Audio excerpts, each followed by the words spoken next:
شاہ قبر صاحب اب نام آ رہے ہیں کہ مزید لوگ سے اب پتہ نہیں جنرل باجوہ کا ہوتا ہے نہیں ہوتا، مطالبات تو اٹھ رہے ہیں، لیکن اس کے ساتھ ساتھ عدلیہ کی طرف بھی انگلیاں اٹھ رہی ہیں، ثاقب نثار صاحب ہوں یا دیگر ہوں، اور پھر طلال چودھری صاحب کہہ رہے ہیں کہ اب ایک ادارے نے خود احتسابی کر دی تو دوسرے ادارے کو بھی چاہیے خود احتسابی کرے. Is it really possible؟ جہاں تک عدلیہ کا تعلق ہے میرا خیال نہیں ہے کہ عدلیہ کے جو اراکین ہیں یا سابق جج صاحبان ہیں یا ایون جسٹس ثاقب نثار صاحب ہیں یا اور جج صاحبان ہیں جن کی طرف اشارہ کیا جا رہا ہے،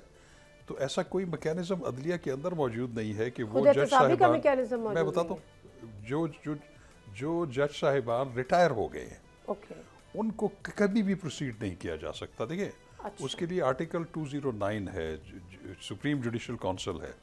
سپریم جوڈیشل کونسل جو ہے وہ سٹنگ ججز of the high court, supreme court and federal شریعت کورٹ کو پروسیڈ کر سکتی ہے. اور دوسری بات یہ ہے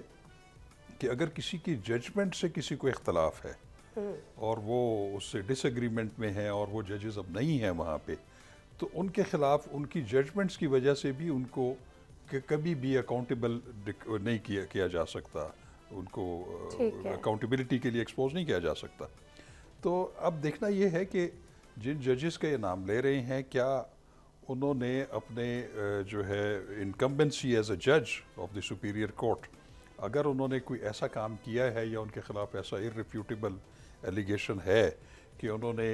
جنرل فیض حمید کے ساتھ مل کے یا کسی اور کے ساتھ مل کے ویسے کوئی کانسپیریسی کی ہے، اور اگر اس کے ثبوت موجود ہیں اس کے خلاف ضرور کارروائی ہو سکتی ہے. لیکن ان کی وہ تو پھر آپ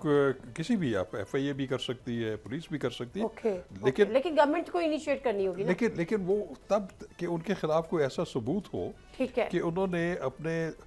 جو ہے جج شپ کے دوران یا انکمبنسی ایز اے جج انہوں نے کوئی ایسا کام کیا ہے، کوئی کرمنل کانسپیریسی کی ہے حکومت کے خلاف جس کے بارے میں ان کے پاس ثبوت ہیں. سبسکرائب کریں اور بیل دبائیں تاکہ کوئی خبر رہ نہ جائے.